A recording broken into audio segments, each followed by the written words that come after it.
Este es ya el cuarto de los actos que hacemos desde el pasado sábado que iniciamos.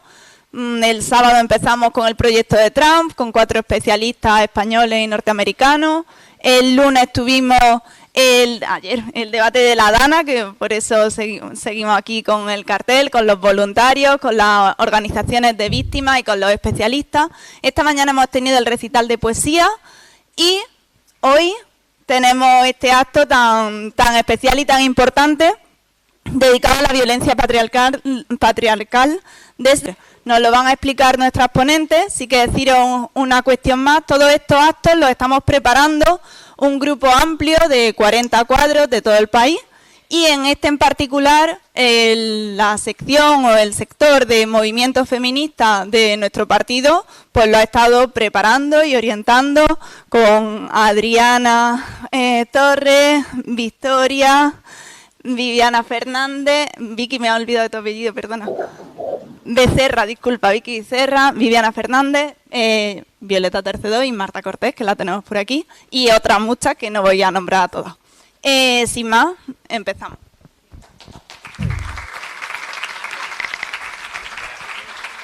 A la presentación. Hola. Pues el valiente libro que nos presentan esta tarde las compañeras, indignas hijas de su patria, cuenta la historia de una de las instituciones más antiguas del franquismo, creada para ejercer un férreo control sobre las ideas, comportamientos y sobre todo los cuerpos de millares de mujeres y niñas que cuestionaban las rígidas normas de moralidad de la época fascista. El patronato fue creado en 1941. El 20 de noviembre de 1975, Carlos Arias Navarro proclamó: españoles, Franco ha muerto. Pero la realidad para algunas fue diferente. Españolas, Franco no ha muerto. El patronato sobrevivió 10 años. Se disolvió en 1985. En este acto queremos ver, demostrar y denunciar cómo, aunque esta institución era dirigida por órdenes religiosas femeninas, la violencia patriarcal se hacía a través del Estado. Perdón que ahora me... fue dinero público el que financió actos brutales de violencia física, aislamiento, robo de bebés, violencia psicológica. Y también nos presentan el papel fundamental de la memoria histórica y de las nuevas generaciones de investigadores que hacen posible, en particular en lo relativo a la opresión y represión que sufren las mujeres. Mujeres que podrían haber sido nuestras abuelas o nuestras madres. Hay mucha verdad que desenterrar, mucho trabajo por hacer, pero hay que felicitarnos y especialmente agradecer a las compañeras que vayamos avanzando en poner luz y verdad, especialmente en este momento en que la ultraderecha y la derecha atacan la memoria democrática. Y ahora las compañeras van a hacer una presentación. Marta, ¿verdad? Con Consuelo. ¿No empezamos nosotros? Y luego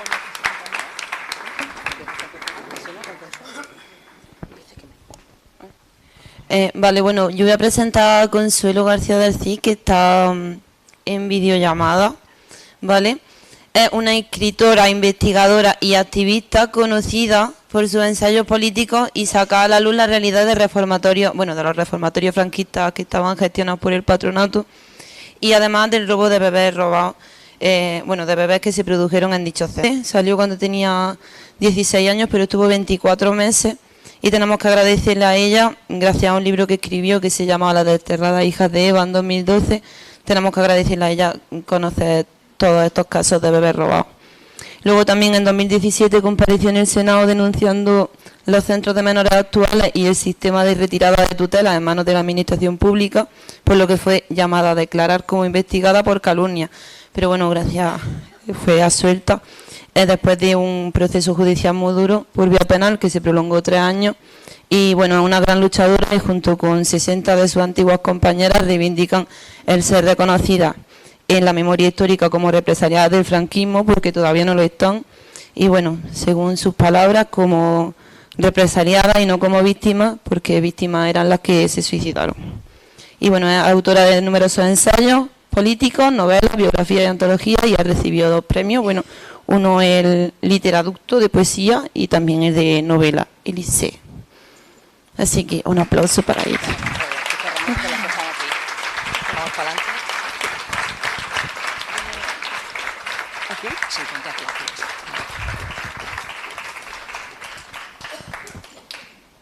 Bueno, y ahora... Bueno, ahora os presentamos a las escritoras de Indignas Hijas de su Patria. Ellas son María Palau Galdón y Marta García Carbonell. Son graduadas en Periodismo por la Universidad de Valencia y cursaron másteres especializados en Derechos Humanos y Estudios de Género. Han colaborado en medios como La Vanguardia, El Diario.es o El Salto, así como en organizaciones memorialistas como, perdón por mi valencià, Acció Ciutadana contra la Impunitat del Franquisme.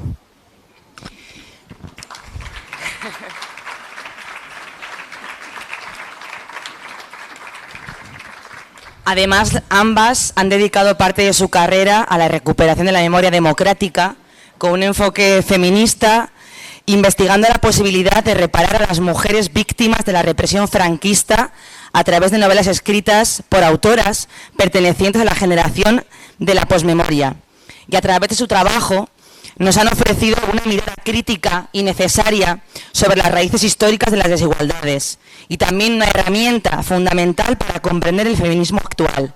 Muchas gracias por vuestro trabajo.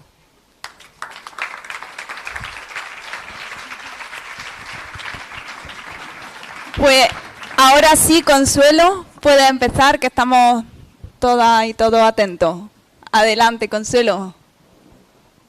Hola, buenas tardes. Bueno, como tengo 10 minutos, que no es mucho, pero bueno, Víctor Jara dijo que lo diera en 5 minutos, pues voy a intentar resumir lo que fue el patronato. Bueno, es una institución, fue una institución por excelencia fascista, que data de 1902. Inicialmente se creó la institución, desaparece, perdón,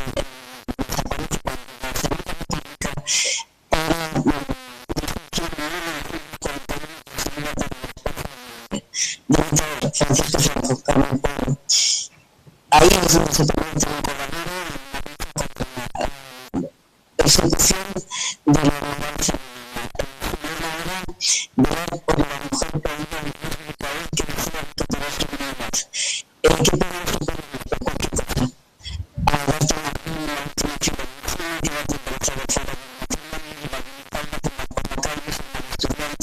desobedecer a tus padres, tanto las clases, el pueblo, el pueblo, quedarte embarazada por el matrimonio, es decir, podía entrar cualquiera. Era una especie de gestapo a la española contra adolescentes. De 15 a 15 años era tribunal tutelar y de 16 a 25 era patronato de protección de la mujer. Tenemos que pensar que estamos hablando de en el momento que el patronato tutelaba, la edad se extendía a los 25 años. ¿Qué quiere decir esto? Bueno, pues que tú eres presa de ese patronato hasta los 25 años. El patronato estaba auspiciado por una serie de congregaciones las que tuvieron una presencia fueron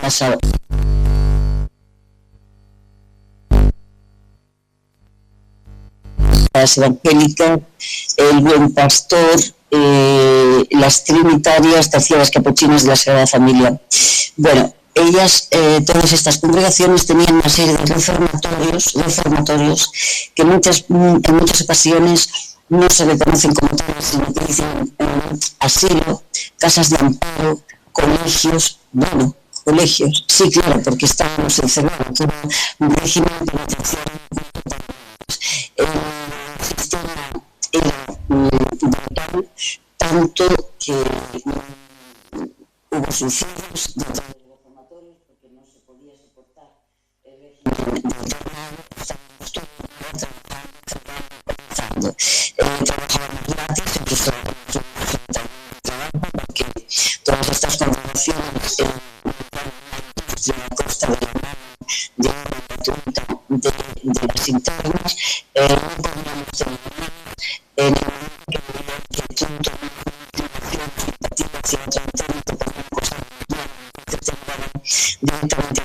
psiquiátrico de 100 personas, donde se les hacían electroshocks, las formas eran constantes, todas las semanas había fugas, bastante difícil escaparte, pero sí, lo hacías. Yo desconocía por completo la existencia del patronato. Yo esto no es nunca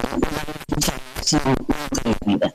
Entonces, cuando empecé a trabajar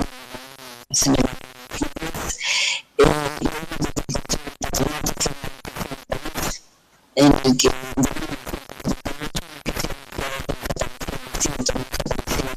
hasta 1985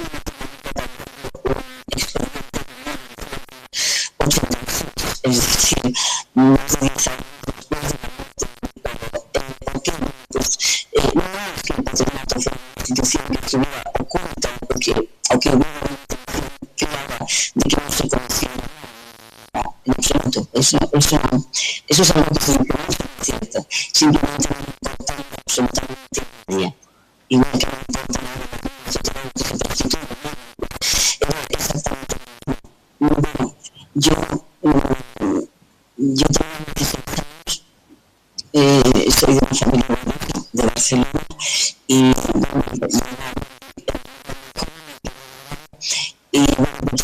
empecé a descubrir y es cierto que manifesté contra la dictadura, es cierto que tiraba octavillas, es verdad que estuve en un piso, había un copista y con octavillas, Franco Cabrón trabaja de peón, me acuerdo mucho de esta, Franco Cabrón trabaja de peón, Franco Cabrón, desobedecí, etcétera, bueno,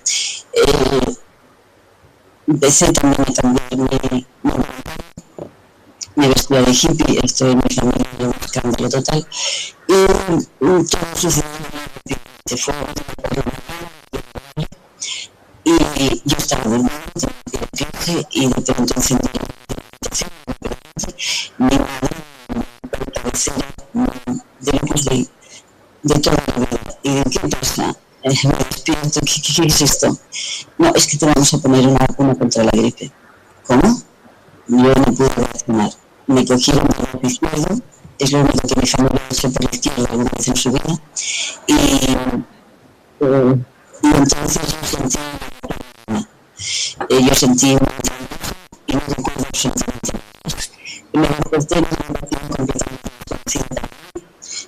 Supe que había pasado 4 años porque mi abuela tenía un reloj y en una habitación yo estaba metido en una cama, no sé quién me metió en esa cama, tampoco sé quién me quitó los pantalones, la puerta estaba cerrada con llave y a los pies de la cama había una puerta que era de mi casa. Tenía una tarjeta ahora de 67 no sé en qué transporte me llevaron y bueno, pues era una ventana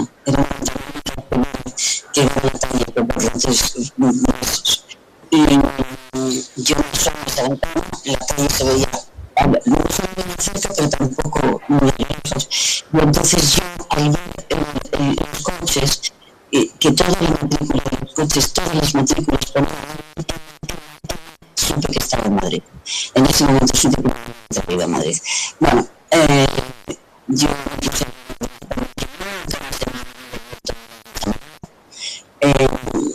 y al cabo de mucho tiempo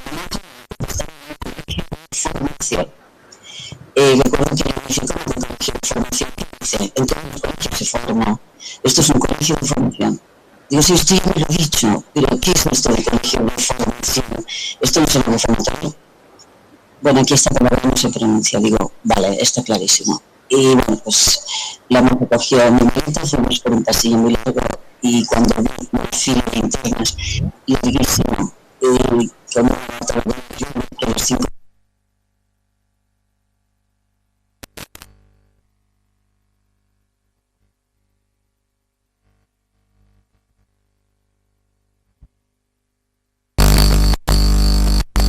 para hablar entre nosotros y me acercaban muchas al oído, me preguntaban, ¿eres del patronato? Y yo no había escuchado esa palabra en la vida y creí que a lo mejor el patronato era una cosa positiva y que si yo no pertenecía al patronato lo tenía peor. Cuando supe lo que era el patronato, me contaron que las detenían por la calle, que existía una figura que se llamaba la celadora o guardiana de la moral, que eran unas señoras que se paseaban por la calle en busca de adolescentes en peligro de corrupción, que podía ser cualquier cosa, bailar agarrado, llevar minifalda, cualquier cosa, y que entonces las detenía la policía y se las llevaban a un lugar llamado COC, Centro de Observación y Clasificación, que era una especie de comisaría encubierta de este patronato, y ahí lo que se les hacía era un examen ginecológico, una prueba de virginidad, la que era quien constaba en su expediente como completa y la que no lo era como incompleta. Y esta circunstancia era definitiva para que la chica fuera conducida a un reformatorio más o menos severo. Cuando yo escucho esto y me lo cuentan, recuerdo que dije, ¿pero qué me estás diciendo? Esto es una Gestapo española contra las mujeres, ¿qué dices? A partir de ese momento mi cabeza se convirtió en un archivo, mi cabeza era una máquina registradora porque yo lo tenía que contar. Yo lo tenía que contar y tenía 16 años. Como no podíamos tener libretas, no podíamos escribir libremente, no podíamos tener un diario, no podíamos leer los libros que queríamos, todo tenía que asimilarlo en mi cabeza. Y es exactamente lo que hice. Mi historia o mi testimonio personal no tiene una importancia, no sé, yo no me considero importante por haber pasado por allí, en absoluto. Yo, lo que me pareció horrible fue descubrir lo que era este patronato y que a su vez saber que yo no era tutelada, que yo era de pago, es decir, que mi familia pagaba para que yo estuviera allí. Y contra todo pronóstico, las de pago eran las peor tratadas, porque las monjas decían que nosotras veníamos de familias buenas y lo teníamos todo y nos habíamos torcido y no teníamos perdón de Dios. Entonces se cegaban, con las de pago se cegaban especialmente, conmigo se cegaban muchísimo. Los castigos eran pues desde traslado, te podían llevar a, bueno, de hecho a mí me trasladaron a una reformatoria de Ávila porque yo ayudaba a escapar a muchas, ayudé a controlar para mí y al final aprendí yo, ¿no? Entonces me pillaron 2 veces ayudando a las fugas, luego estuve trasladada también al de Torrente, Valencia, estuve también en aislamiento, o sea, te dejaban completamente sola en una habitación, 4 paredes y nada, absolutamente nada, para que tú reflexionaras sobre lo que habías hecho, ¿no? Cuando tú llegabas allí y comprobabas dónde estabas, lo primero que pensabas era el perdón. O sea, solo tenías 2 opciones, o quitarte la vida o jugarte. Y entonces entendí ese tatuaje tan típico de los presos, ¿no? Libertad o muerte. Era eso, era libertad o muerte. De hecho, yo me autolesioné porque me lo pedía el cuerpo y yo estaba sufriendo tanto, no podía soportar aquello que el cuerpo te pedía que tú te procuraras un dolor físico lo suficientemente grave como para que te doliera mucho y durante una semana olvidaras el dolor psíquico. Había muchos cortes de venas, les daba lo mismo, les daban unos puntos y dejate de tonterías y tal. Bueno, yo me escapé gracias a la escuela de mis compañeras de ayudar a tantas fugas, me escapé el 2 de abril de 1936. De ahí me trasladaron al reformatorio del Buen Pastor de Barcelona y conseguí salir a los pocos meses gracias a un sacerdote. Y fue cuando yo salgo del Buen Pastor de Barcelona, cuando hago la promesa que me ha acompañado de por vida, que la llevo cumpliendo, que yo les dije, os juro que aunque pasen 40 años, yo soy escritora y el país entero se va a enterar de unos años. Llevo 15 años cumpliendo esta promesa. Me ha costado muchísimo trabajo conseguir documentación, conseguir pruebas. En estos 15 años he pasado por todo tipo de historias, de película total, me han citado en un descampado, me entregaron un pendrive con más de 200 expedientes donde pude demostrar cómo se llevaban a las lesbianas a los psiquiátricos y atrocidades de tal magnitud que no es que sean difíciles de contar, es que son difíciles de creer, porque la mayoría de la gente que ha pasado por el patronato muy difícilmente habla porque nos inocularon el estigma de la vergüenza. Es decir, si a ti te dicen todo el día tú eres una desgraciada, tú no vas a hacer nada en la vida, tú eres una golfa, eres una bolchevique, roja de mierda, descreída, puta, zorra. Llega un momento que te lo puedes llegar a creer. Yo no lo creo y creo que, de hecho, las pocas rebeliones que yo pude ejecutar, porque era muy difícil hablarte ahí, muy difícil. Creo que mi mayor descaro era decirle a la monja: mire, usted puede registrar mi armario, puede mirar debajo del colchón, puede controlar cuánto gato tardo en lucharme, puede controlarme mi tiempo del váter, pero ¿sabe lo que pasa? Hay una cosa que usted no controla y es mi cabeza no para de pensar. Y cuando yo salga de aquí, lo voy a contar todo. Y me decía: ¿qué vas a contar, desgraciada? ¿Qué vas a contar, desgraciada? Aquí estoy, lo estoy contando más de 50 años después, junto con mis compañeras, que somos ya un grupo muy numeroso. Detrás de esto hay un montón de historias, de circunstancias. Durante las fugas es cierto que se provocaban, porque una de las formas de salir de ahí era a través del matrimonio, y muchas pensaban que quedándose embarazadas iban a ser libres. Todo lo contrario, terminaban en el reformatorio de Peñagrande, que era el de embarazadas. Qué doloroso. Estuvo en manos de las siervas de la Dolorosa hasta 1969. A partir de 1970, la Orden Secular de las Cruzadas Evangélicas, que ya eran famosas por sus malos tratos en las cárceles de mujeres y fueron expulsadas de las cárceles de mujeres por los malos tratos, y se las llevaron a los reformatorios de embarazadas del patronato, ¿no? Ahí se robaron muchísimos bebés, pero muchísimos bebés, porque era facilísimo, porque para empezar eran las propias familias quienes las abandonaban, porque quedarse embarazada fuera del matrimonio durante el franquismo era la mayor vergüenza familiar de la historia. Yo me constituí como asociación hace ya bastante tiempo para ayudar en las búsquedas. La verdad es que algunos encuentros hemos conseguido, pero es muy difícil, porque en Peñagrande, conocida como Maternidad Anónima, los impresos del registro civil llegaban en blanco y los rellenaban en interno, con lo cual muchas veces ponían directamente el nombre de los padres adoptivos, y el rastro biológico es muy difícil de seguir. Yo continúo trabajando, he publicado 5 libros sobre el tema. Estoy súper agradecida a Marta María, primero por su trabajo, que es inmenso, pero segundo porque que dos mujeres tan jóvenes se interesen tanto por esto, estén tan entregadas desde que se publicó ese libro, y la relación afectiva que tienen con todas nosotras, con todas sus descendientes, pero especialmente conmigo, ¿no? Porque yo siempre le digo: María, tú eres mi heredera, porque yo me estoy haciendo vieja ya. Yo soy una vieja naciente, entonces, como tengo más pasado que futuro, tú no puedes dejar esto y te tienes que encargar del resto. Ella me ha dicho que sí, yo le paso un tomate que te cagas, pero yo sé que lo hará, se me han pasado los 10 minutos, ya está.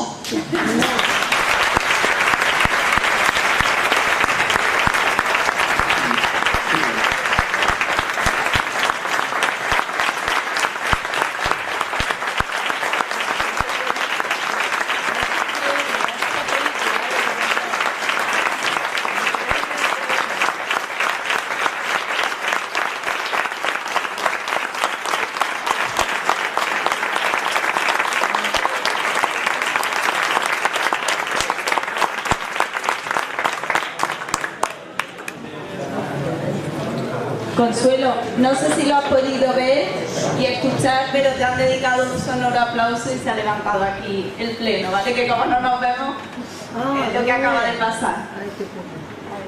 He escuchado un aplauso muy largo, no he visto nada porque aquí solo me sale un emoticono como si una imagen muy rara. Pues se ha levantado aquí, lo hace. Adelante.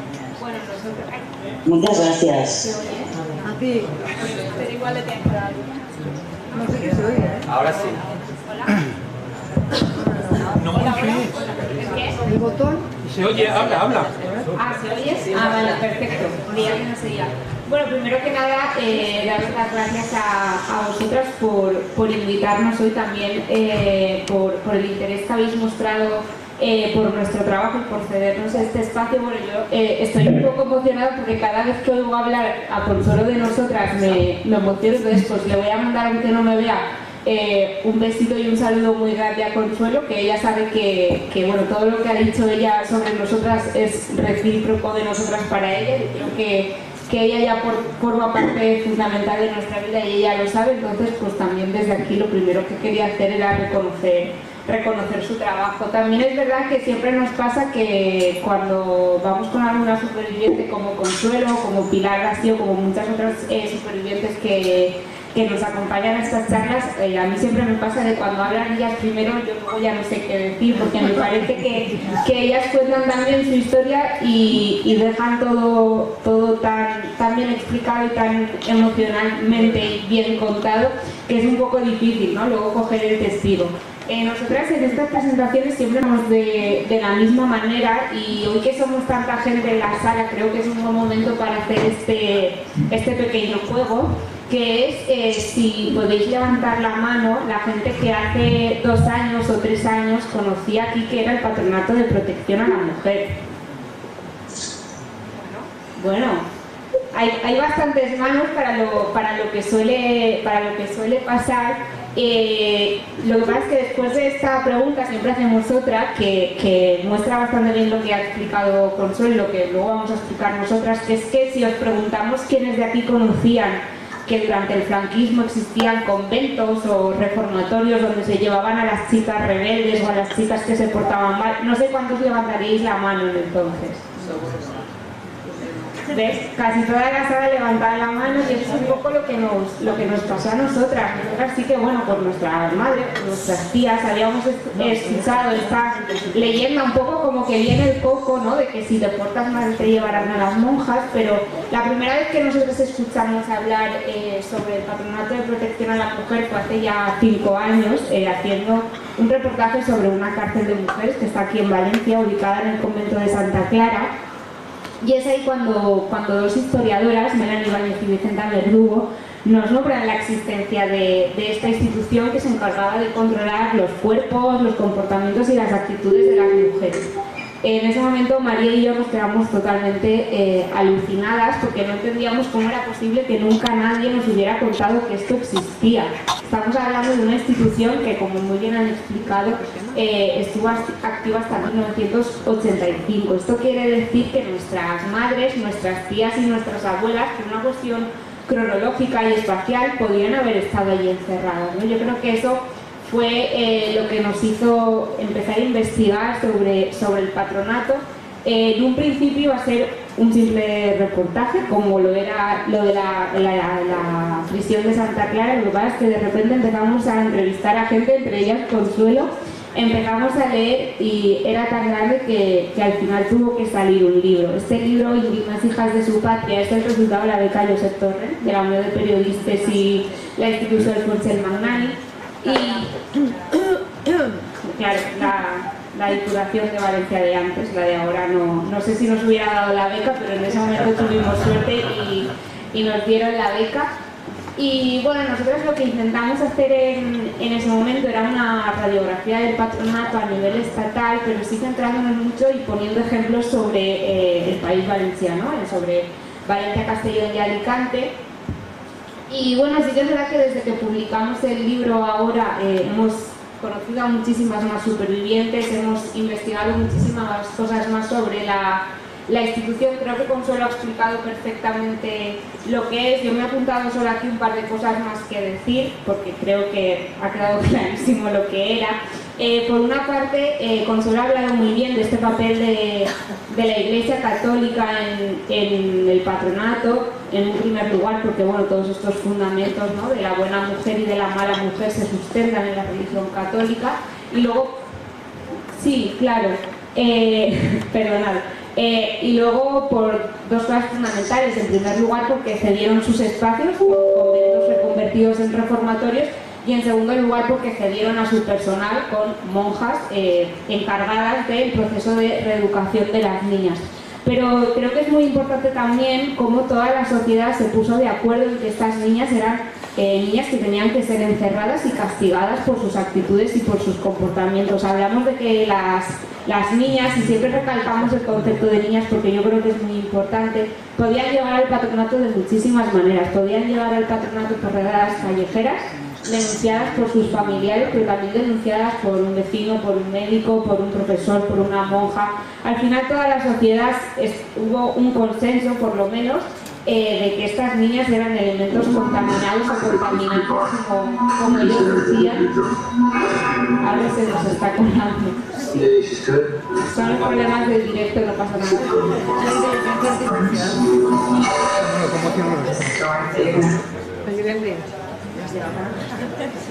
Perdón. Lo siento, no pasa nada. Disculpad, No pasa nada. Problemas del directo podemos retomar ya, no pasa nada. Nada de eso, ¿no? La importancia de cómo toda la sociedad se pone de acuerdo en cierto sentido de que estas niñas, entendidas como elementos contaminados y contaminantes, tienen que estar encerradas y tienen que estar separadas de la sociedad.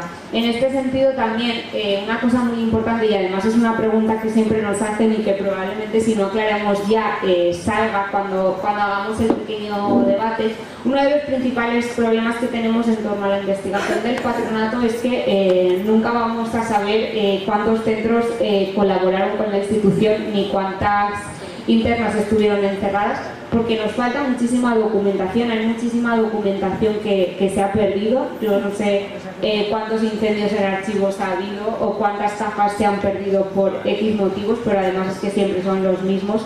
Sí que es verdad que conocemos algunos datos de internas y de centros, por ejemplo en la memoria de 1975 hablan de que entre instituciones propias, colaboradoras, auxiliares y casas de familia, el patronato tenía 2.365 centros. Esto no quiere decir que todos fueran del patronato. El patronato tenía muy pocas instituciones construidas por ellas mismas y luego tenía muchas instituciones o centros que en algún momento puntual colaboraban con el patronato y que luego no volvían a colaborar. Pero hablan de 2.365 y además hay una nota al pie de página que para nosotros fue muy impactante porque dice todos los colegios y centros de beneficencia de España, es decir, que cualquier centro podía colaborar con esta labor. Entonces yo creo que esto es muy importante, ¿no? La importancia de nosotras cuando hicimos el libro, para nosotras era muy importante ubicar los reformatorios que pudiéramos ubicar del patronato. En nuestro caso conseguimos constatar la existencia de 10 reformatorios al uso y 3 maternidades o centros maternales, repartidos por todo el país valenciano, principalmente en la ciudad de Valencia, pero había en otras ciudades como Torrent, Godella, Benicàssim, Castelló, Alacant. Para nosotros era muy importante principalmente por dos cosas. Primero porque queríamos dotar de sentido a los espacios, ¿no?, de nuestras ciudades. De hecho, no sé aquí si hay mucha gente de Valencia, pero en la calle Hernán Cortés hay un centro de las adoratrices que además es muy visual de ver porque tiene una virgen que ocupa toda la fachada. Y nos ha pasado en muchas charlas que la gente nos dice, ahora cada vez que paso por ahí me acuerdo de que eso fue un centro del patronato. Y yo creo que realmente esto es muy importante, ¿no? Como dotar de ese significado a nuestras calles y a nuestros edificios y saber realmente lo que pasó allí. Y luego porque muchas supervivientes, lo ha explicado también Consuelo, realmente no saben que estuvieron en el patronato. Saben que estuvieron en un centro de adoratrices o en un centro de oblatas, pero realmente no saben todo lo que había detrás. Entonces el que pudieran saber qué centros eran y verlo para nosotras era muy importante. De hecho, al final del libro, que aprovecho para decir que hoy no hemos traído libros, pero si queréis comprarlo podéis comprarlo, hay unos mapas en los que nosotras ponemos el mapa de la ciudad y una foto para que vean, ¿no?, cómo era el centro, y eso para nosotros era muy importante. Con la pausa no sé cuánto tiempo llevo hablando. Si quiere María coger el testigo, ya no sé qué nos iba a contar. Sí, mira, ¿ves? Quería contar únicamente una cosa muy importante, y es que el patronato en más de 40 años solo tiene una única reforma legislativa que se produce en 1952. Esta reforma legislativa lo que viene a hacer es endurecer y aumentar los motivos de internamiento, pero sobre todo viene a hacer una cosa muy importante, que es poner sobre el papel todo lo que iban haciendo, especialmente la pérdida de la patria potestad de los padres. Eso quiere decir que cuando una niña entraba en el patronato, en muchos casos sus padres perdían la patria potestad, por lo que dejaban de ser hijas de sus padres y pasaban a ser hijas del Estado, hijas del patronato y en última instancia hijas de la orden religiosa que gestionara el centro en el que estaban enterradas. De hecho, nosotras en nuestro libro tenemos algún ejemplo de cartas de padres que piden por favor que saquen a sus hijas. Y claro, la última decisión es de las monjas. Yo creo que la más significativa, y con esto ya acabo, es una de un padre que dice que, bueno, que se ha peleado con su hija, que se ha puesto muy nervioso y que la ha denunciado y la han encerrado, pero claro, que qué van a pensar los vecinos cuando se enteren de que su hija está encerrada. Entonces yo creo que esto es muy importante, ¿no? Cómo los padres pierden la patria potestad de sus hijas. Y ya te dejo el libro.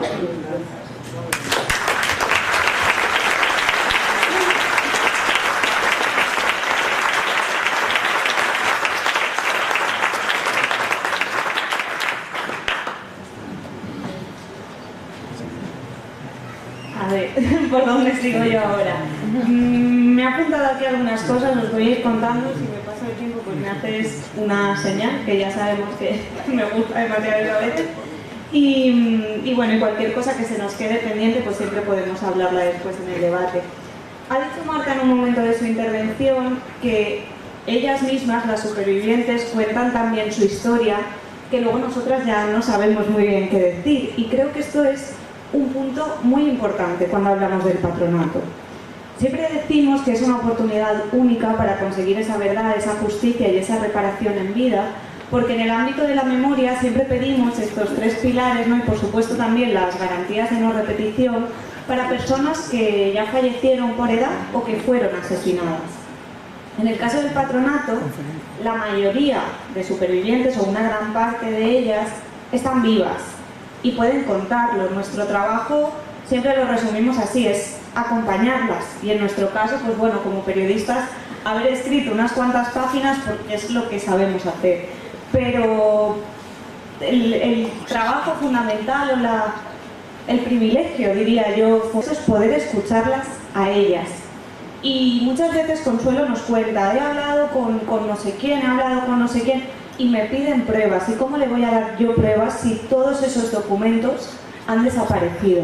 Bueno, creo que una de las principales pruebas son ellas mismas, que están vivas, pero cuando las escuchas, cuando escuchas a dos supervivientes que estuvieron en un mismo centro, cuando escuchas a dos supervivientes que quizá no estuvieron en el mismo centro, pero sí estuvieron en dos centros diferentes regentados por una misma orden religiosa, cuando te cuentan, aunque fuese una orden religiosa diferente la que regentaba cada centro, que implementaban los mismos castigos en uno y en otro sitio, te das cuenta que o estamos delante de momento 60 mujeres que tienen una capacidad inventiva increíble, o que realmente eso ocurrió. Y creo que la mayor prueba de que todo esto ocurrió, más allá de la documentación que nosotras, las investigadoras, que por cierto somos ya cerca de unas 50, también en un grupo, y las supervivientes, que son unas 60, más allá de todo eso, ellas son la mayor prueba de que esto existió. Y el otro día nos preguntaban, ¿por qué creéis que ahora se está hablando más del patronato? Bueno, mi respuesta inmediata fue decir, porque ya era hora. Porque desde que Consuelo se puso, ha dicho, en 2010 hasta hoy, han pasado 15 años. Nos está costando más a nosotras que nos hagan caso de lo que costó disolver el patronato después de la muerte de Franco. Pues bueno, podemos entrar en más razones, ¿no? Pero la principal es porque ya era hora. Porque cómo negarle la cara a mujeres como, pienso por ejemplo en Loli, que le obligaron a firmar los papeles de adopción de sus hijos, porque o se iba ella sola a la calle o se iban ella y sus hijos a la calle, por ejemplo. Y eso ha pasado, que se niegue a hablar de... Ya no estamos hablando que se niegue qué pasó, que se les niegue a hablar de esto ha pasado. Y ha pasado en un acto que nos hizo, bueno, saltar el tema del patronato a la agenda mediática, como fue ese acto el 9 de junio en Madrid, donde la CONFE supuestamente pidió perdón. Estuvimos llamándole el acto de perdón hasta que Ana, una investigadora de la Rey Juan Carlos, que es valenciana, por cierto, dijo, creo que deberíamos empezar a llamarle el acto del no. Porque sí es histórico que en este país la Iglesia pida perdón. Por supuesto que es histórico, y por supuesto que el grupo que somos, con Consuelo a la cabeza, hemos conseguido algo histórico. Pero nos parece todavía más histórico que unas personas represaliadas ante ese perdón se planten y digan, no me vale tu perdón porque no es suficiente, porque me estás pidiendo perdón desde la religión, cuando todo el daño que me lo hiciste desde la religión, en nombre de la religión, en nombre de un bien moral superior. Y no lo acepto, porque estamos hablando de un proceso de justicia restaurativa, no de un proceso de perdón religioso. Y hablando de justicia restaurativa, hablando de verdad, justicia y reparación, el patronato, los centros del patronato eran regentados por órdenes religiosas femeninas, sí, pero quien crea el patronato y quien gestionaba el patronato era el Ministerio de Justicia. El Ministerio de Justicia franquista y el Ministerio de Justicia de después, porque no lo ha contado Consuelo, pero hay un breve lapso de tiempo, a finales de los 80, que el patronato pasa de depender del Ministerio de Justicia a depender de las comunidades autónomas. En el caso del País Valencià, por ejemplo, ese traspaso de funciones se firma en el 83 y también se firma en el 83 el traspaso de funciones del Ministerio de Justicia a la Xunta de Galicia. ¿Quién firma ese traspaso? No sé si os queréis atrever. Siempre decís Fraga, no es Fraga. No, es alguien mucho más actual. ¿Más actual? Que fue presidente del gobierno. A eso ya le digo. Mariano Rajoy, efectivamente. Quien firma ese traspaso de funciones en un documento que descubre Consuelo es Mariano Rajoy. Ni M. ni nada, lo pone bien claro. Entonces pasamos a esa otra parte, ¿no? ¿Dónde están todas las responsabilidades que deberían asumir las instituciones? Que deberían asumir los herederos, sí, de esas instituciones franquistas, pero es que no solo fue una institución del franquismo. Y contaba Consuelo antes, bueno, esto es un proceso que estamos en ello, o sea, se está trabajando para que también haya un reconocimiento desde el gobierno hacia las supervivientes, pero contaba Consuelo antes ese día en el que me dijo: tú tienes que ser mi heredera. Mira, de ese día, a Consuelo la entrevistamos por primera vez el 4 de mayo de 2021. Desde entonces yo creo que hablamos con ella todas las semanas, porque sí, porque es cierto lo que decía, esto para nosotras no es un trabajo periodístico, no es un ponernos, hacer una entrevista a una mujer y ya está, sino que si entre ellas se llaman hermanas, nosotras las llamamos tías, porque realmente tenemos un vínculo muy fuerte con ellas, porque ese serás mi heredera, bueno, quizá yo no le había puesto esas palabras, pero en una entrevista una vez nos preguntaron: ¿sentís que tenéis una deuda con estas mujeres? Bueno, lo que Marta y yo sentimos, porque lo hemos hablado muchas veces, es que tenemos un deber autoimpuesto con estas mujeres. Un deber que nos hemos impuesto nosotras mismas porque quienes deberían de estar cumpliendo esas obligaciones, de momento no lo están haciendo.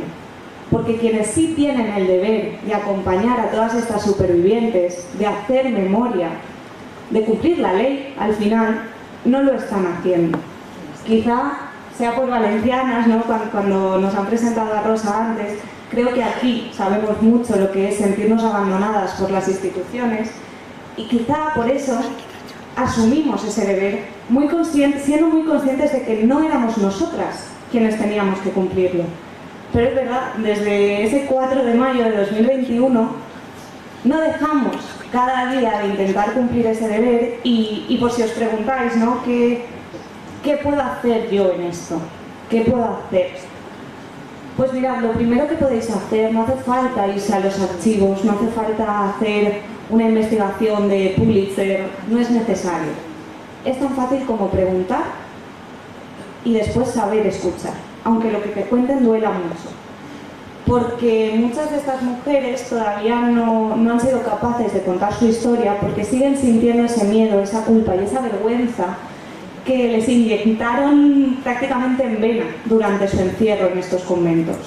Entonces quizá esa mujer que tenéis al lado en vuestra casa, esa vecina, esa tía, esa abuela, no sabe que estaba en el patronato, pero sí sabe, como decía Marta, que estuvo en un colegio, en un reformatorio, en un convento, por portarse mal, por cometer un pecado, porque en ningún caso era un delito. Entonces, hay que empezar por ahí, porque esto siempre lo decimos, por eso hemos puesto en valor cuántas supervivientes hay en el grupo, cuántas investigadoras hay en el grupo de investigadoras. Esto es una lucha colectiva. Consuelo, cuando la conocíamos, siempre decía: es que yo he estado sola mucho tiempo, y a mí se me cayó el mundo a los pies cuando nos dijo: es que me doy cuenta de que ahora ya no estoy sola. es que es verdad, hasta dónde podemos llegar, en este caso 100 personas, y hasta dónde llegó, que llegó muy lejos, Consuelo siendo ella sola. 100 personas que han asumido ese deber autoimpuesto, ¿no? 100 personas que se han empeñado en recordarle a la Iglesia, en recordarle al Estado, en recordarle también a todas esas empresas que colaboraban, que se enriquecían del trabajo forzado en los talleres, que tienen que asumir responsabilidades, de la manera que sea. No aspiramos a abrir un procedimiento judicial, no aspiramos a eso, pero sí aspiramos a que se sepa y a que ni Consuelo ni ninguna otra superviviente tenga miedo a contar su historia porque piense que no la van a creer. ¿De qué narices estamos hablando? O sea, te han robado 3, 4 años, me da igual, 5 meses, 2 semanas de tu vida y no te atreves ni siquiera a contarlo porque no te vuelvan a tomar por loca. Bueno, pues lo que podemos hacer es eso, es seguir preguntando, seguir hablando, seguir riéndonos también, porque a mí me ha hecho mucha ilusión cuando reíais, cuando Consuelo contaba su historia, porque siempre hay espacio para la resistencia dentro de toda represión. Entonces también eso es muy importante, porque hablamos de supervivientes, no nos olvidemos nunca. Ellas son supervivientes, víctimas, como dice Pilar Gasí, son las que no pudieron contarlo. Y también tenemos que hablar por ellas, pero por las supervivientes no tenemos ningún derecho a hablar por ellas, sino a estar con ellas y a escucharlas. Y lo dice también muy claro Pilar Gasí, todo esto que es tan importante hacer es muy importante porque para una superviviente nunca será lo mismo. Y acabo con esto. Decir, a mí me pasó esto, a mí me hicieron esto, que cuando dé ese paso, sentir la tranquilidad de que puede decir, a mí también me pasó esto. En ese también está absolutamente todo.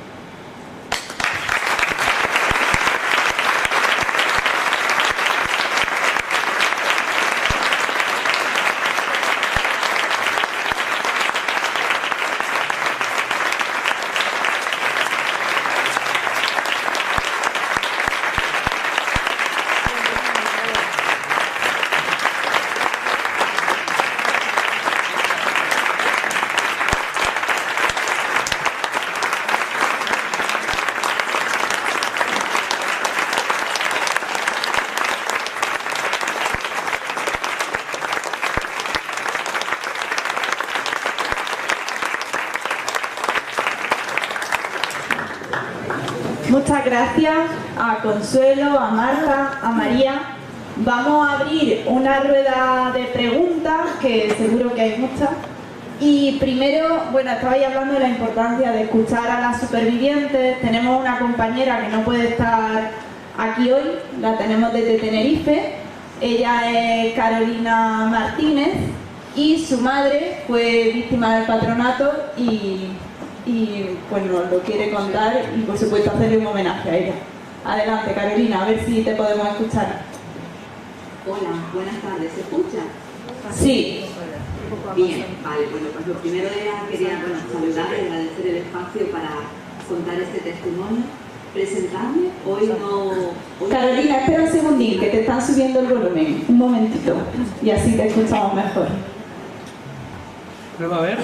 A ver, ahora. ¿Hablo algo bien? Sí. A ver si te puedes arrimar un poco más al micro. Vale, me arrimo al micro. No, ponte como antes. Ponte como antes y estamos en súper silencio y te escuchamos. Venga, adelante, Carolina. Vale, voy para adelante. Bueno, lo primero es agradecerles el espacio para contar el testimonio, presentarme. Soy Carolina, pero hoy no hablo como militante de Unificación Comunista de España, sino que hablo por la voz de mi madre, María Luisa, de 90 años. Hoy quiero darle un homenaje a ella y a las miles de niñas que pasaron por el patronato.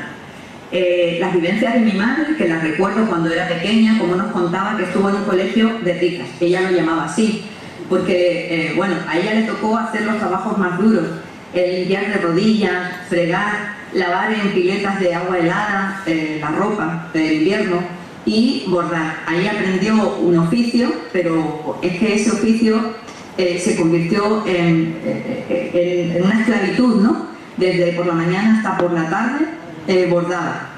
Tantas horas que en un momento determinado tuvo un problema con los ojos y al final perdió un ojo. Ella hablaba de que le dolía mucho, se lo dijo a las monjas no le hicieron ningún caso y ella siguió bordando hasta que perdió la vista de ese ojo. Cuando tuve la oportunidad de hablar con mi prima, ¿no?, y explicarle, oye, mira, ha salido un libro en el que cuentan que mi madre, que estuvo en las adoratrices, se hicieron muchas cosas malas con las niñas.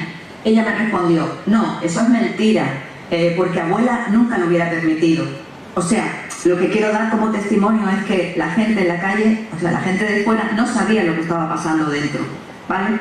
Consuelo habla también en el libro de la vergüenza, ¿no?, que es un sentimiento que se inoculó a la gente, a las niñas que estaban allí, porque no gente, son niñas, solamente se hizo a ellas, para que junto con el aislamiento y el desconocimiento de lo que pasaba dentro, quedara dentro de las paredes del patronato. Bueno, afortunadamente hasta que Consuelo lo contó. Yo entiendo que el contexto era difícil. Mi padre también estuvo en un colegio mayor y aprendió un oficio, pero cuando salió de allí, salió con el oficio de electricista y no tuvo ningún problema, se buscó la vida sin ningún problema. Sin embargo, para las niñas eran siempre tuteladas, salían de ese colegio para servir en casa y, bueno, si salías de allí era porque te ibas a casar, de resto no te hubieran permitido salir. Estabas siempre atada y además no tenías vínculos, no tenías redes sociales. Mi madre nunca le perdonó a mi abuela que la metiera allí, porque para ella fue un castigo. Sin embargo, para mi abuela, bajo su entendimiento, era todo. Gracias a que Consuelo ha escrito este libro y me he enterado de todo esto, voy a pedir el expediente de mi madre y voy a lanzar la primera pregunta a María y a Marta, a las que le quiero agradecer junto a Consuelo esa valentía y esa experiencia que nos han transmitido, ¿no? Y es que vamos a pedir en el siguiente acto de memoria, ¿qué les vamos a pedir a las instituciones para que esto se repare? Gracias.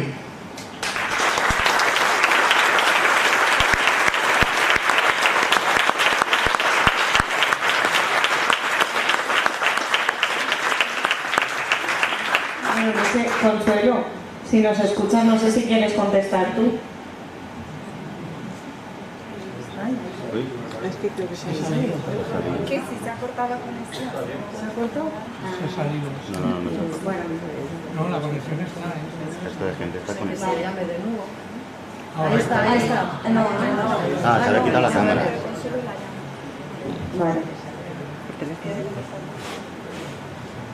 Bueno, primero que nada yo creo que por nuestra parte darte a ti las gracias por contar la historia de tu madre y por querer mantener viva también esa parte de tu historia. Antes de contestarte a la pregunta, solo una cosa muy importante, que has hablado del aislamiento y de no tener vínculos y de no tener red.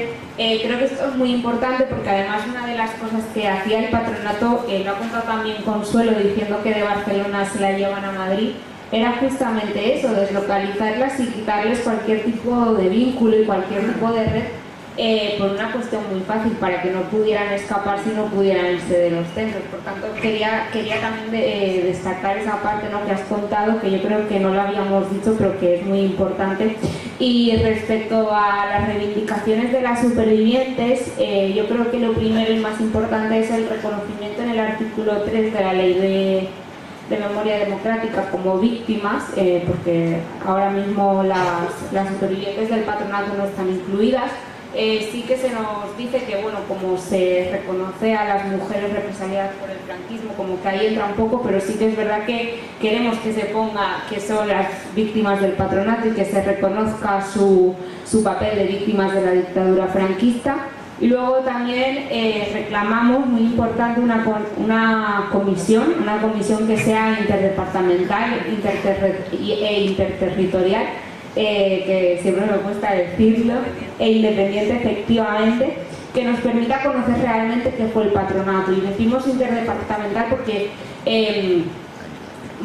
hay muchos, el Ministerio de Justicia principalmente, pero también las comunidades autónomas, el Ministerio de Infancia, el de Igualdad, todos los ministerios tendrían algo que aportarnos, y luego también porque para nosotros sería muy importante porque se reconocería también nuestro trabajo. Hablamos de que esto lo estamos haciendo, como muy bien ha explicado María, investigadoras mayoritariamente independientes en nuestro tiempo libre y con el tiempo y nuestros recursos, y creemos que es muy importante que por parte del Estado se haga todo este trabajo de investigación y de saber realmente qué pasó con el patronato. Yo creo que después de esto pues ya pueden venir los actos de reconocimiento o los actos, no de perdón, pero bueno, de reconocimiento, pero lo más importante es eso, la comisión. Mira, Consuelo ya está aquí, pues que añada algo más que quiere. Los ha oído. Claro. Consuelo, no sé si has oído la pregunta. Sí. No. Vale. La pregunta era que... ¿Cuál es la pregunta? Sí, que qué reclaman las supervivientes del patronato. He contado el artículo 3, la comisión de investigación, pero si tú quieres contarlo tú, seguro que puedes aportar algo más. Pero es que no te he entendido bien. ¿A qué te refieres? La pregunta. Claro, nos han preguntado que qué reclaman las supervivientes del patronato de protección a la mujer. ¿Cuál es el siguiente paso? El siguiente paso es, tenemos una reunión el 10 de septiembre con la ministra, con el director de la Memoria Democrática, con Justicia, del Ministerio vendrán 2 personas, y luego con el comisionado de España en Libertad, que esto no sé lo que es, para preparar un acto que tendrá lugar en octubre, donde el gobierno nos va a reconocer como víctimas del franquismo. Pero aquí hay un problema. Bueno, no, aquí hay un montón de problemas. Vamos a ver, mira, nosotras tenemos una edad media de 65 para arriba. Tenemos compañeras de 75 años. Acaba de entrar una compañera, Flipaz, de 92, con una fuerza que nos come a todas, cagándose en todas las monjas, que no pueden imaginar lo que es Paquita. Es una barbaridad. Entonces, no tenemos documentación. Es decir, hay 2 tipos de expedientes. Uno, los que tienen o tendrían que tener los mismos reformatorios, es decir, las...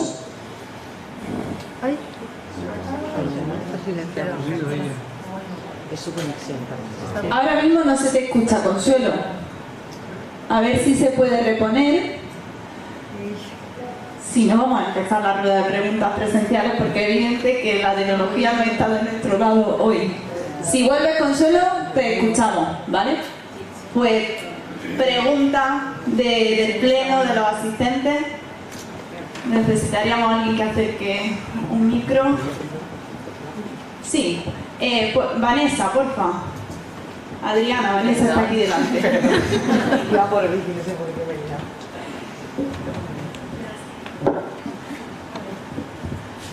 Quería preguntar que, aunque eran las monjas quienes ejercían de verdugos y eran los que ejercían la violencia, es el Estado al final quien está ejerciendo todo esto contra las mujeres. ¿Podés desarrollar cómo más en profundidad? A ver, estamos hablando, lo ha dicho Consuelo al principio de su intervención, realmente el patronato, el antecesor más claro es ese. Se funda en 1902 bajo el nombre de Real Patronato para la Represión de la Trata de Blancas. Esto está bajo el paraguas del Ministerio de Gracia y Justicia. Posteriormente eso desaparece y en el 41 el franquismo retoma el nombre republicano, pero ese planteamiento del primer Real Patronato. De hecho, nosotras hemos encontrado alguna documentación en la que, bueno, un reformatorio que podía estar en activo en 1902, un convento, también lo estuvo posteriormente en ese patronato refundado en 1941, o sea que muchos espacios eran similares. ¿Y cuál es la intervención o cuál es el papel del Estado, del Ministerio de Justicia en este caso? Pues bueno, siempre decimos, pero a lo mejor deberíamos también empezar a decirlo al revés, porque siempre decimos el patronato sin las órdenes religiosas y la Iglesia no podría haber existido. Bueno, es que realmente sin el Ministerio de Justicia, sin el Estado, repito, franquista y el que vino después, tampoco podía haber existido. O sea, estamos hablando por una parte de una cuestión económica. Hay partidas todos los años en los presupuestos generales del Estado que van al patronato, aparte de donaciones particulares, aparte de ingresos por el trabajo forzado que se hacía en los talleres, pero tenemos partidas en los presupuestos generales del Estado. Y hay un año que no recuerdo ahora mismo cuál es, pero que la partida que va a instituciones relacionadas con la mujer del Ministerio de Justicia, el patronato ocupa el 91% de esa partida. Estamos hablando de que el franquismo desplegó un aparato represor contra las mujeres muy grande. De hecho, normalmente hasta hace muy poquito no conocíamos el patronato, no conocíamos la sección femenina, conocíamos el auxilio social, incluso las cárceles de mujeres, los psiquiátricos. Pero es que el patronato puso mucho empeño en que funcionase. El Estado puso mucho empeño en que funcionase el patronato. Y también, como contaba Consuelo, puso mucho empeño en que no se supiera. Entonces, es total también en el momento en el que el patronato solo sufre una única reforma legislativa, como contaba Marta, en 1952, pero esa reforma legislativa lo que hace es poner sobre el papel lo que realmente ya se venía haciendo. O sea, para que os hagáis una idea, Consuelo ha dicho, en el 76 yo también estuve en Torrent, en un reformatorio que hay aquí cerquita. Según la documentación, el centro de Torrent se funda en 1982. Consuelo está hablando de que 6 años antes esto ya funcionaba. Y el papel del Estado es tan grande o llega en un momento a ser tan grande que cuando nosotras empezamos a hablar también con personas, bueno, con cargos políticos de los años 80, principalmente del PSOE, a los que les empiezan a llegar, bueno, algunas quejas por parte de la militancia de que, oye, aquí tenéis esto que no lo estáis moviendo, porque parte de esa militancia son internas del patronato que al salir se afilian a las juventudes del partido. Claro, aquí también hay muchas historias para investigar. Lo que nos dicen esas personas ahora mismo es que esto estaba tan bien ligado, son personas que ya están retiradas, que en el intentan meter mano y decir, oye, esto hay que desmantelarlo, no pueden. Pero es que, por ejemplo, hablamos con una trabajadora social de aquí, del equipo de la Generalitat Valenciana, a la que en el 85 le encargan a ella y a otras personas, bueno, reformular, reconstruir lo que sería protección de menores. ¿Y el patronato? O sea, 85 es cuando se disuelve el patronato. Nadie os da la orden de, oye, tenemos estos centros que dependen del patronato de protección a la mujer, o colaboran con el patronato de protección a la mujer.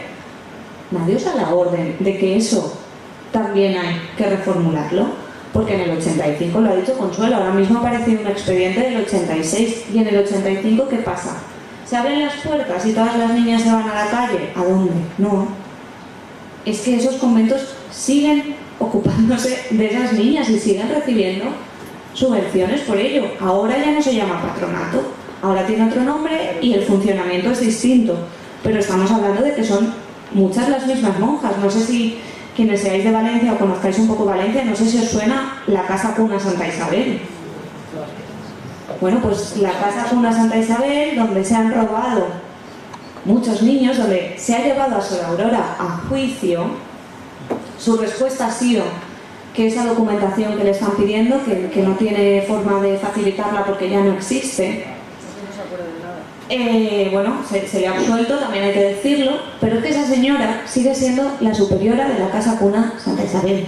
Era la superiora en la misma etapa en la que se producían estos casos de robo de bebés, y era la superiora, o sea, de casos de robo de bebés y de adopciones ilegales, y es la superiora ahora mismo, que el otro día recibió a Susana Camarero, que es la vicepresidenta de la Generalitat Valenciana, que hace unos meses o un año recibió al concejal de familia y a la concejala de igualdad del Ayuntamiento de Valencia, y que hace unas semanas Carlos Mazón subió un vídeo a sus historias de Instagram abrazándose a esta señora superiora porque le iban a dar un premio por su función por la igualdad.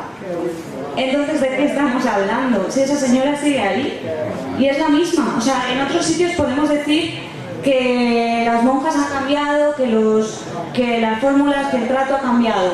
Bueno, pero es que, por ejemplo, ella es la misma que antes. ¿Qué hacemos? Vamos a dar más preguntas. Veo que habéis entrado Consuelo, pues hacemos una pregunta y si quiere responder, por supuesto, también. Pilar, venga.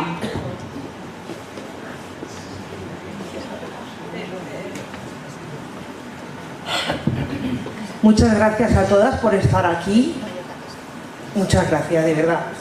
Mira, hay quien pueda pensar que la opresión de la mujer es un problema cronológico, pero la realidad es que antes del franquismo, durante la Segunda República, hubo un poder popular que supuso un gran avance para los derechos de las mujeres. Entonces, mi pregunta es un objetivo de los regímenes fascistas la opresión a la mujer o es una cosa peculiar? Bueno, yo creo que el control de los cuerpos, las actitudes y los comportamientos de las mujeres es una cosa que viene de mucho antes del franquismo. De hecho, realmente el franquismo no inventa nada. Y por la pregunta que me haces, sí que tenemos constancia de la existencia de instituciones similares en otros contextos. Pues tenemos, yo creo que las más conocidas son las lavanderías de la Magdalena de Irlanda, no sé si os suenan, pero es una institución muy parecida. Además, con la peculiaridad de que en Irlanda sí que se ha hecho todo este proceso de verdad, justicia y reparación. Creo que es un poco el modelo que nosotras tenemos como ejemplo, ¿no?, de lo que queremos que pase aquí. Y bueno, de las lavanderías de la Magdalena se han hecho muchísimas películas, muchísimos libros, muchísimas series, o sea que si queréis investigar sobre el tema es fácil, pero también en otros contextos, en Chile, en Francia, hay más sitios, pues, Países Bajos, o sea, muchísimos países tenemos constancia de que han existido instituciones similares, o sea que tampoco es una cosa que, o sea, es una cosa que ha sobrevivido al tiempo y a diferentes espacios. Rosa.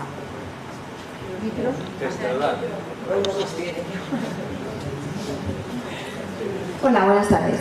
Bueno, enhorabuena, Marta, María, Marta. Lo mío no es una pregunta, es daros la enhorabuena por el libro, por el estudio y deciros que el nombre es adecuado. Indignas hijas de la patria. Yo creo que hoy aquí todas seríamos indignas de esa patria y que sería un orgullo de esa patria pequeña, excluyente, que no nos quiere y que vamos hacia ahí. Con lo cual, enhorabuena. Y que bueno, que evidentemente ni se olvida ni se perdona, en ningún caso. Y estamos totalmente con ellas y que bueno, cualquier cosa que necesitéis, eso, ni olvidamos ni perdonamos y trabajamos porque se haga memoria.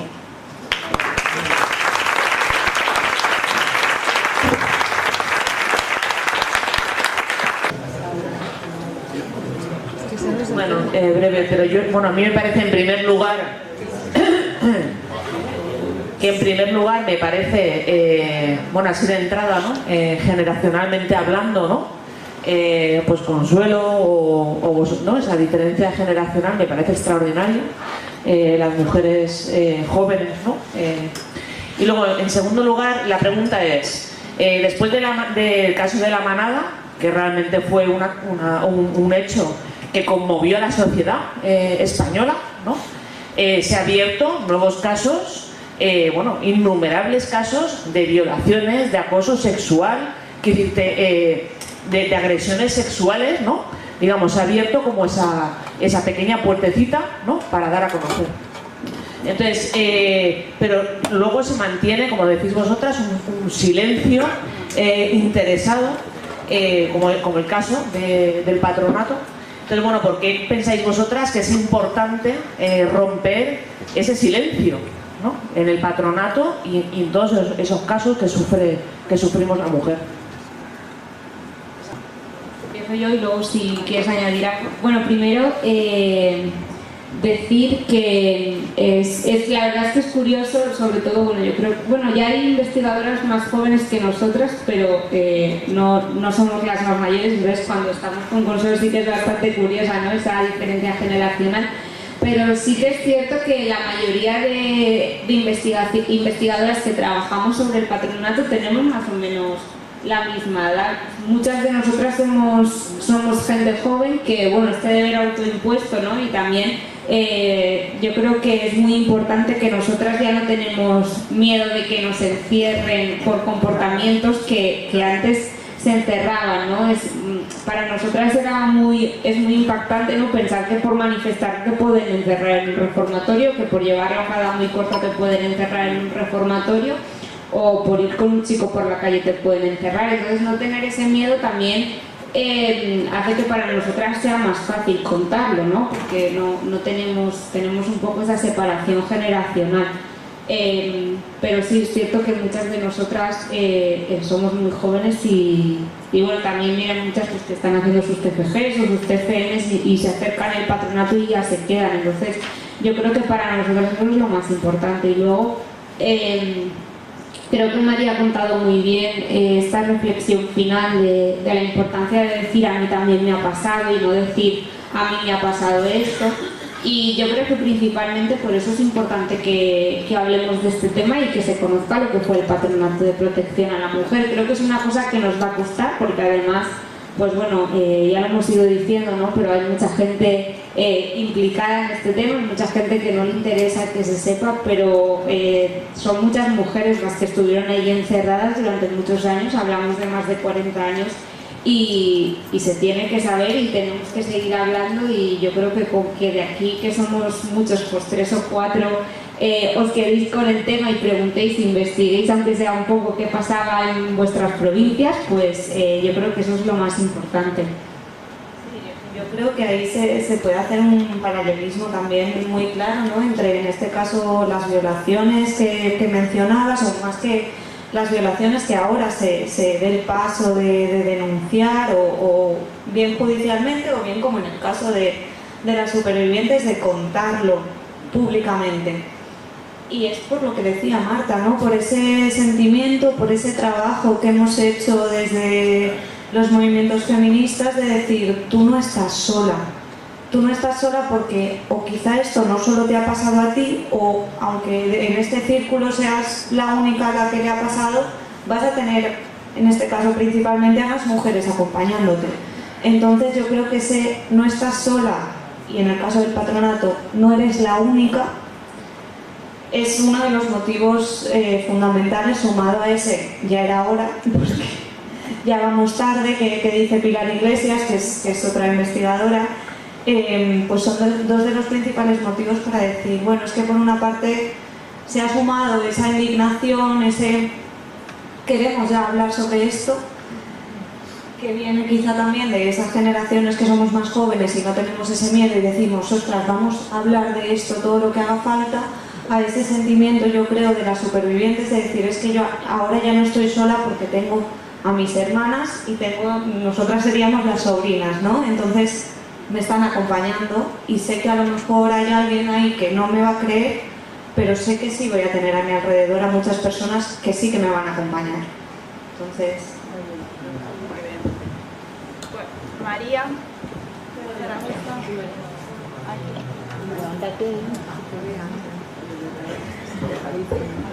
hola, soy María. Vivo ahora en Zaragoza, pues yo 40 años en Barcelona, ¿vale? Las viejas camaradas pues me conocen por María Barcelona. Entonces yo voy a contar, no es una historia, es un hecho real, y entonces Consuelo lo conocerá porque es de Barcelona. Entonces los famosos hogares Mundet, los pabellones Cambó, que están en Barcelona al lado del Barça, esos son unos cachos pabellones enormes. Allí estuvieron llenos de niños y mujeres, madres. Entonces, esto va ligado con lo que planteáis y me emociona mucho, porque yo he tenido amigas directamente, madres solteras, y estuvieron en los hogares Cambó de Barcelona. Y esto hablamos del año 88, no hablamos del año 80. Y entonces, claro, no eran presas, no eran presas del franquismo, eran mujeres en la época del Felipe González y del Jordi Pujol, en el año 88, 89, 90. Se cerraron en 90 porque esos pabellones eran para el 92. ¿Vale? Entonces, esas mujeres, ya no sé qué ha pasado, ni cómo, no lo sé. Entonces, ¿cómo funcionaban? Madre soltera, te hacían un contrato y te internaban 2 años. Un contrato hasta 2 años. Pero tú dependías y trabajabas allí. Pero no tenías ningún trabajo. Tú no podías buscar trabajo para afuera. Tenías que decir qué trabajo, qué tipo de trabajo. O sea, unas situaciones, bueno, como eran 2 años, tú te podías coger y largar. Tu futuro no se sabía. Pero lo peor que más sorprendía allí es que habían chavalas que estaban embarazadas y habían pabellones aparte, pequeñitos, me llaman las casitas, eran chicas que llevaban sus 9 meses de embarazo por causa de que igual los padres no querían que sus hijas tuvieran los hijos, o por diversa. Esas chicas pasaban 9 meses en embarazo, dejaban el niño o la niña y se iban. Y esos niños se vendían. Eso en el 88-89. Había chavalas que también, porque los de Hogares Munde se fundaron pero en 1800 y pico, y siempre han sido para niños pobres, para la orfandad, etc. Y de 1800 pasó lo que dice la ley del 46, se pasó a los niños huérfanos de la guerra. Entonces, hay muchísimos niños huérfanos de la guerra, muchísimos. Y de esas niñas y niños, vamos, no se sabe nada. Pero las chavalas, hasta el año 88, 89 y 90, en la maternidad, que eran hijas de las monjas, porque han vivido, sus padres habían perdido la potestad, se les encerraba en la maternidad, en un cuartito, para que no tuvieran contacto con las madres parturientas, para convencerlas de que dieran a donar sus hijos. O sea, venderlos, porque ayer no se le daba ni un duro. Pues eso estaba en el gobierno del PSOE, no del gobierno franquista, del PSOE. Y lo dirigía una de servicios sociales, que me acuerdo de ella, se llamaba Ángeles Izquierdo. Entonces, eso ha pasado hasta los años 90. Ya está, eso.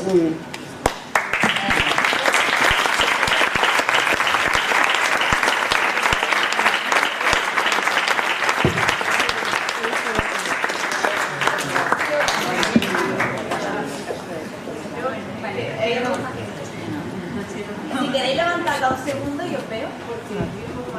Hola. Bueno, gracias por estar aquí, por lo que nos habéis planteado. Yo quería haceros una pregunta doble. Por un lado, Consuelo, cuando vosotras habéis dicho que el siguiente paso era el reconocimiento como víctimas y la comisión independiente, y Consuelo ha dicho, bueno, sí, y ha hablado de que hay una cita en septiembre, creo que ha dicho, con la ministra de no sé qué, vale, pero entonces ha dicho, pero bueno, y se ha cortado. O sea, no sé si vosotras conocéis qué dificultad podía referirse ella, ese pero bueno, ¿qué es? Porque alguna pega tiene ese paso. Y la siguiente pregunta es, cuando habéis dicho que no aspiráis a un procedimiento judicial, que no sé si se corresponde a lo que habéis dicho de que está muy difícil de documentar, pero bueno, yo creo que un procedimiento judicial tendría muchísimo más eco, llegaría muchísimo más lejos, bueno, llegaría incluso internacionalmente, o sea, se conocería muchísimo más.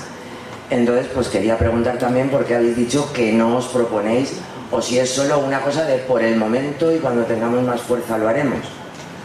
Era esa doble pregunta. Consuelo no está, ¿no? Vale, bueno, pues os vamos a contar lo que hemos hablado con ella. Creo, tampoco lo sé, pero creo que ese pero venía porque a pesar de que ahora se está reconociendo toda esta parte de la historia y las van a reconocer, seguramente esto se anunció en un acto del Instituto de las Mujeres, en un acto de reconocimiento donde habrá representación de varios ministerios. El Ministerio de Igualdad, en este caso, estos datos son públicos, sigue subvencionando principalmente a las adoratrices. Y además las adoratrices es el primer reformatorio donde llevan a Consuelo. Entonces, claro, por esa parte la que contábamos que las órdenes religiosas continúan ocupando los mismos espacios y bueno, ahora sus funciones pues son servicios sociales, ¿no? Ya no se encargan de esas mujeres caídas o en riesgo de caer, pero son mujeres en situación de vulnerabilidad, mujeres víctimas de trata, mujeres víctimas de violencia de género, etcétera, etcétera. Entonces, bueno, no dudamos de que en algunos casos los métodos serán diferentes, aunque principalmente Consuelo tiene que hay cosas que no han cambiado tanto, pero en un país con los servicios públicos que tenemos deberían ser unos profesionales capacitados y formados para ello quienes se encargasen de proporcionar recursos a estas mujeres en situación de vulnerabilidad y no, de nuevo, órdenes religiosas. Y la segunda pregunta se me ha olvidado. Vale, el proceso de justicia. A ver, de nuevo lo que nos han contado las supervivientes. Ellas saben que tienen la puerta abierta por parte de alguna fiscal a abrir ese procedimiento judicial. Ellas lo saben, pero efectivamente por una parte abrir ese procedimiento implica ponerse en el foco de una forma muy individual, porque no podemos abrir un procedimiento en principio como represaliadas del patronato, ¿no? Cuando estamos hablando de que se ponen querellas por desapariciones o querellas por asesinatos, en el caso de las fosas del franquismo, estamos hablando de que se pone la querella en nombre de, o querellas por torturas, la querella en nombre de, en representación o la propia persona, ¿no? Entonces, tiene que ser una superviviente, o si son varias a la vez, pero tiene que ser una persona quien esté dando la cara, quien esté yendo, si se abre juicio, al juicio, quien esté yendo recordando toda su historia delante de gente, pues que no es lo mismo que contarlo en este espacio, que contárselo a una periodista. Entonces puede que sea un proceso muy revictimizador y un proceso que ellas tienen miedo de que les vuelva a hacer mucho daño. Entonces saben que tienen la puerta abierta por parte de alguna fiscal, pero también saben que el éxito probablemente de ese procedimiento no sería una condena a nadie, sino sería efectivamente seguir en la agenda mediática, seguir, bueno, que más gente conozca esto. Pero bueno, con ese acto del no que dice Ana, también, bueno, es que ahora son famosas, han salido en The Guardian, han salido en una televisión de Venezuela, han salido en una televisión de Suiza, o sea, han salido en muchísimo.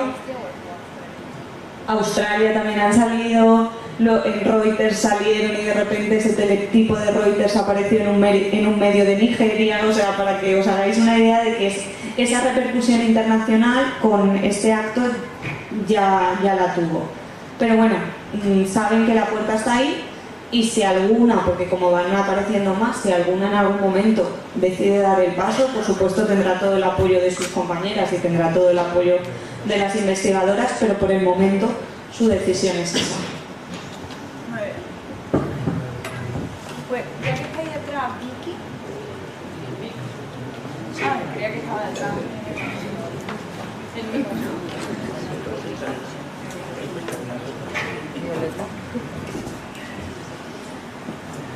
Que primero de todo agradeceros que estéis aquí explicándonos esta historia. Me quiero quedar de todo lo que habéis dicho, que es mucho y muy impactante, vuestra llamada a la colectividad, a hablar y preguntar. Bueno, sabéis que estas son unas jornadas en las que pues, nos dedicamos a estudiar la situación actual y a dar una respuesta a lo que nos encontramos.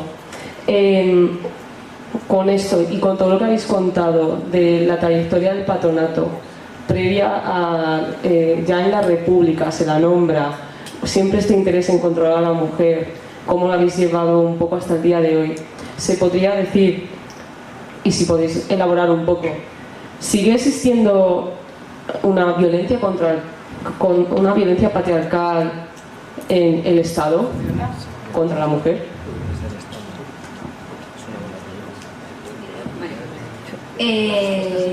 Bueno, primero iba a decir algo, pero ya no sé qué iba a decir, pero bueno, da igual. La pregunta que nos haces, a ver, yo creo que hay varias respuestas. La primera es una cosa que nosotras siempre nos preguntan, ¿no? Que es si sentimos que hemos avanzado o si creemos que puede volver el patronato, y lo que nosotras siempre decimos es que es cierto que ya no nos encierran en reformatorios, pero que ese control y ese cuestionamiento y ese juzgar el cuerpo, las actitudes y los comportamientos de las mujeres es algo que continúa y que no ha cambiado. Entonces, partiendo de ahí, yo creo que esto es muy importante, ¿no? Como este control sobre el cuerpo, de las actitudes y los cuerpos de las mujeres, que viene de antes, pero que también continúa en la actualidad, y que probablemente, pese a que luchamos para que no continúe, pues probablemente continúe, ¿no?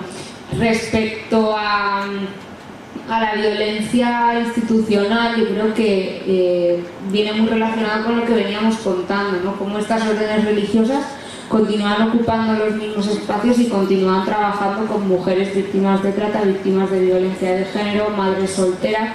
Esto continúa y continúa en muchos casos en los mismos espacios. Entonces yo creo que esto también nos tiene que servir para reflexionar sobre los servicios sociales que tenemos actualmente. Ya lo decía María, ¿no? ¿Cómo puede ser que con los profesionales que tenemos, pues estas mujeres sigan en manos de órdenes religiosas que se encargan de reeducarlas, readaptarlas, o como quieran llamarlo ahora, que yo no sé cómo lo llamarán ahora, pero que sigue siendo lo mismo, ¿no?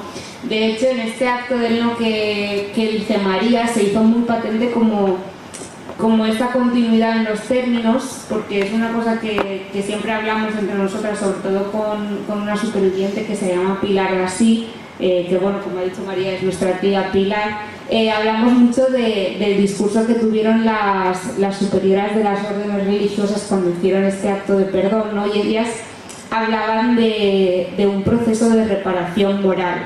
Hablamos de que el patronato lo que quería era la dignificación moral, ¿no? Entonces estas órdenes religiosas continúan utilizando el mismo lenguaje. Habría que saber, pues lo que ha dicho María, ¿no? Qué métodos utilizan a día de hoy y cómo actúan a día de hoy, que es una cosa que, bueno, nosotras no sabemos, no hemos entrado a investigar, porque, bueno, con el patronato ya tenemos suficiente trabajo como para ponernos a investigar qué pasa en la actualidad en estos centros, ¿no? Pero bueno, si aquí alguna se anima, pues nosotras le ayudaremos en lo que podamos. Y bueno, sí que quería decir que siempre lo contamos, y aprovecho ahora que estoy aquí reflexionando sobre cosas para decirlo, y es que siempre hablamos de las investigadoras, si alguna quiere. Esto principalmente es un tema que, bueno, las supervivientes y las víctimas son mujeres, pero que principalmente investigamos las mujeres, que continuamos con esta genealogía de las mujeres, ¿no? Y una de las cosas que siempre decimos es que esto nos tiene que interesar a todos. De hecho, yo siempre digo que dónde están los hombres que investigan el patronato, y que si alguno se anima, siempre hago la broma, sé que es muy mala, pero digo que le vamos a meter también en el grupo de WhatsApp para que no se sienta excluido. Efectivamente, el otro día nos entrevistó un chico que está haciendo su trabajo fin de máster o fin de grado, no me acuerdo, uno de los dos, sobre el patronato y fin de grado, y no es la norma. Entonces, pues bueno, que desde aquí también lanzo esta reflexión, ¿no? De que esto es una cosa que nos tiene que interesar a todos, y que bueno, que los hombres también se pongan un poco las pilas, y que si quieren investigar sobre el patronato, que les vamos a coger con mucho cariño.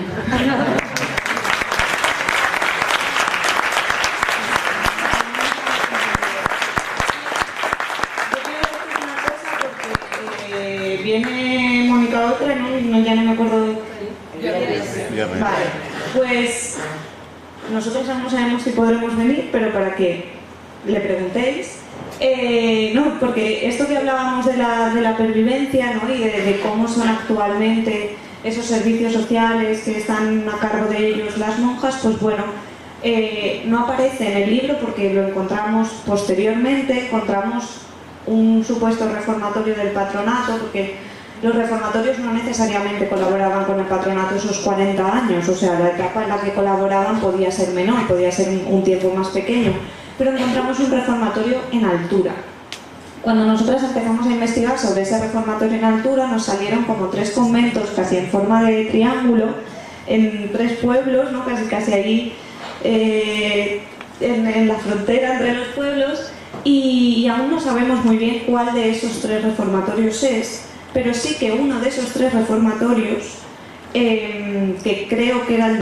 Y luego quería haceros también una pequeña pregunta, y es, habéis dicho que en el libro tenéis un mapa de los centros, pero ha llegado a haber un inventario ciudad por ciudad. ¿Tenemos alguna...? ¿No? Vale, estamos en ello, pero nos falta mucha documentación. Hay alguna lista así, bueno, un poco chapucera que hemos hecho, pero no sabemos decir, había todos estos centros. No sé si lo preguntabas por alguna ciudad en concreta o por algún centro en concreto. No, saber realmente hasta qué punto ha avanzado en lo que es el seguimiento de todos estos centros y todas las órdenes y todo lo que... Vale, pues entonces lo que te ha respondido María. Angus, que va a ser la última.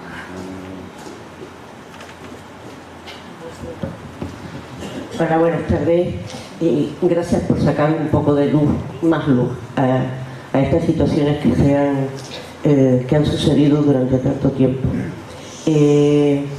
Como decía, se han dado en otras provincias, evidentemente, sí. En Tenerife, cuando yo estaba estudiando trabajo social, hice las prácticas en el Tribunal Tutelar de Menores. Y bueno, fue tremendo. Fue tremendo porque puedo corroborar que ahí... también hice prácticas, o sea, íbamos a los centros para elaborar una serie de fichas y fui a las oblatas. Claro, comíamos con las monjas y nos servían las niñas. Yo fui 2 veces. Bueno, pasó el tiempo y más de 30 años después, aquí que parece que siempre vuelvo a tropezar en la misma piedra y me meto en el colectivo Sin Identidad, Niños Robados, y estudiando la documentación empiezo a ver papeles del Tribunal Tutelar de Menores. Bueno, a mí se me doblaron las rodillas cuando vi los informes firmados por unas trabajadoras sociales, monjas seglares, que me dieron clase. Realmente se me doblaron las rodillas, no estoy exagerando la verdad. Me temblaron. Y yo dije, Dios mío, lo que...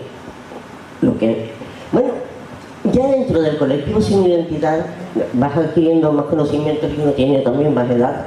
Entonces, está claro que eran los militares, la casa cuna, las olatas, o sea, los militares, los religiosos, estaban todos. Y evidentemente cierta parte de la educación, no podía ser de otra manera. Y es una pena porque empezamos en Tenerife con unos 30 niños robados que buscaban identidad. Quedan 7. Eso sí, hemos conseguido que muchos hayan conseguido quienes fueron sus padres. Hasta aquí.